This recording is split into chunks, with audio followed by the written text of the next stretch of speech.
Hello friends, कामानिमित्त आपण सगळे शहरामध्ये राहत असतो आणि आम्हीसुद्धा असं शहरामध्ये राहतो आणि आमच्या गावाची जी यात्रा आहे ती एप्रिल महिन्यामध्ये असते. काळभैरवनाथ आणि जोगेश्वरीची जी यात्रा आहे ती आमच्या गावामध्ये आम्ही खूप मोठ्या उत्साहाने दरवर्षी साजरी करत असतो. आमचं बोकडं असतं आणि त्यामुळे मग जी काही तयारी असते ती आम्हाला अगोदरच करायला लागते.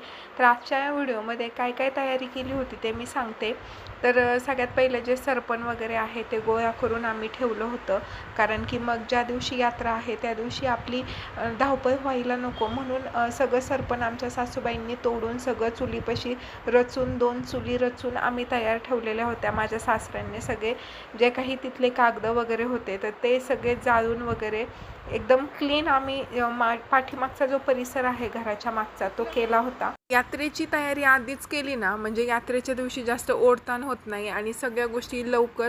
एकतर आम्हाला गावाला सकाळ सकाळ निवद करायचे असतात आणि त्यामुळे सकाळी उठल्या उठल्या भाजी भाकरीचे निवद, पुन्हा घरातल्यांचं आवरायचं आणि त्यानंतर सगळं आवरून दंडवत घ्यायला गावात जायचं, दंडवत घेऊन यायचं आणि त्यानंतर मग बाकीचे जे भाजी आहे तिखट भाजी भाकरी ह्याचं नियोजन करायचं. यांना खूप वेळ जातो आणि म्हणून आदल्या दिवशी आम्ही होईल तेवढं काम करत असतो. तर इथं लसूणसुद्धा मी निवडून ठेवला होता, जेणेकरून आम्हाला मसाला पण करायचा होता. ह्या मसाल्यासाठी पण आम्ही मिरच्या सकाळीच निवडल्या आहे सासूबाईंनी आणि मी. सकाळी ऊन पडलं होतं परंतु मागे लिंबाच्या झाडाखाली त्या मिरच्या वगैरे निवडून आम्ही व्यवस्थित ते मसाला कांडपला नेलं, कारण की कसं आहे निवदासाठी पूर्ण ताजा मसालासुद्धा पाहिजे होता. त्यानंतर येसूरसुद्धा केलेला आहे. आता येसूरचा व्हिडिओ आता याच्यात माझ्याकडे नाही आहे, कारण की येसूर माझ्या सासूबाईंनी आधीच करून ठेवला होता. परंतु ह्या मिरच्या निसल्या, त्या भाजल्या आणि त्यानंतर मसाला कुटून हा आम्ही आणून ठेवला होता, जेणेकरून म्हणजे सगळ्या गोष्टी व्यवस्थित अशा हात न लागलेल्या सगळ्या आपल्याला मिळतात. त्यानंतर दुपारी आम्ही थोडेसे जे किचन होतं ते आवरायला काढलं होतं. किचनमधली सगळी भांडी जी आहेत ती माझे सासूबाई मला आणून देत होत्या आणि मागं नळाखाली बसून सगळी भांडी जी आहेत ती आम्ही घासली.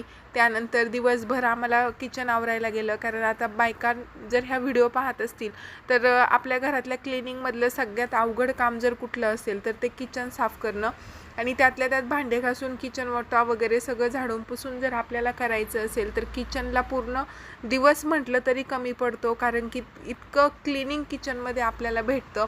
सगळे भांडे, त्यानंतर तेलाचे डब्बे, त्यानंतर काही चिकट झालेल्या गोष्टी असतात त्या घासायला वेगळाच वेळ लागतो आणि अशा पद्धतीने आम्ही संपूर्ण किचन आवरून घेतलं. आम्ही गावालाही थोड्या दिवस नव्हतो, त्यामुळे उन्हाळ्याच्या सीझनमध्ये मुंग्यासुद्धा झालेल्या होत्या आमच्या इथे आणि मग ते सगळं नीट करून आम्ही सगळं व्यवस्थित असं किचन वगैरे नीट केलं. सगळ्या वस्तू आम्ही घासल्या. सासूबाईंनी माझ्या सगळं किचन पुसलं आणि तिथं सगळे हे वाळल्यानंतर उन्हात छान खडंग असे सगळे भांडे वाळल्यानंतर आम्ही तिथं लावले आणि खरंच खूप कंटाळा हा जो आहे ना आम्हाला हे काम करताना आला होता. परंतु त्याच्यानंतर त्यापेक्षासुद्धा चांगलं ज्यावेळेस सगळं क्लिनिंग झालं आणि किचनमध्ये गेलो तर खूप छान वाटलं.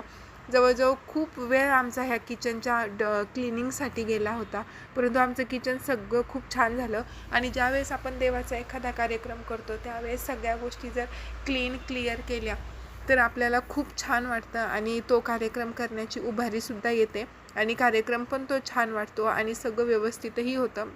इथं हे लोणच्याचा डब्बा वगैरे सगळं घासलं. इथं मागं सगळे भांडे घासून झाले होते आणि आता वेळ होती ती चहा पिऊन मागं सगळे किचनमध्ये भांडे लावायची. तर आता चहा वगैरे मी केला आणि त्यानंतर किचनमध्ये सगळी भांडी ही लावून घेतली होती. तर तुमच्या गावामध्ये सुद्धा यात्रा असतात का आणि त्या यात्रेमध्ये तुम्ही इतकंच म्हणजे सगळं काम करता का आणि कुठल्या देवाची तुमची यात्रा असते मला नक्की कमेंट करून सांगा. तुमच्यासुद्धा देवांची यात्रा कुठली असती, कशी असती, कुठला प्रकार असतो, आमच्या यात्रेचा कसा प्रकार असतो. सगळ्यात पहिल्या दिवशी जे आहे ना ते आमच्या इथं दंडवट असतं, देवाला दंडवट घालतो. त्यानंतर मग आपलं जे काही बकऱ्याचं वगैरे जेवण असतं ते असतं आणि दुसऱ्या दिवशी हगामा असतो आणि आमची काळभैरवनाथाची यात्रा असल्यामुळे ते ज्योत आणायला सोनारीला आमच्या गावातले जे पुरुष असतात, मुलं असतात ते जातात. तर अशा पद्धतीने आजचा माझा दिवस जो आहे तो फायनली खूप थकव्याने संपला आणि त्यानंतर आम्ही सगळे टेरेसवरती झोपायला गेलो. टेरेसवरती झोपायला जायला खरं सांगा कुणाकुणाला आवडतं, कारण टेरेस इतकं सुख झोपण्याचं हे कुठंच नाही आहे. आणि आत्ता खरंच ही जी गोष्ट आहे ना ती लुप्त पावत चाललेली आहे. आपण शहरांमध्ये जिथं राहतो तिथं टेरेस हा प्रकारच नाही आहे, पण गावाला जर तुम्ही गेले ना तर टेरेसवरती झोपण्याची जी मज्जा आहे ती खूप वेगळी आहे. आणि मुलं म्हणजे इतकं आनंदाने तिथं झोपतात आणि एक एवढं वेगळं समाधान टेरेसवरती झोपण्यात मिळतं. तर व्हिडिओ कसा वाटला नक्की मला कमेंट करून प्लीज सांगा. आणि तुमच्या यात्रेबद्दल सुद्धा थोडंसं काही डिस्क्रिप्शन खाली कमेंटमध्ये नक्की सांगा. थँक्यू.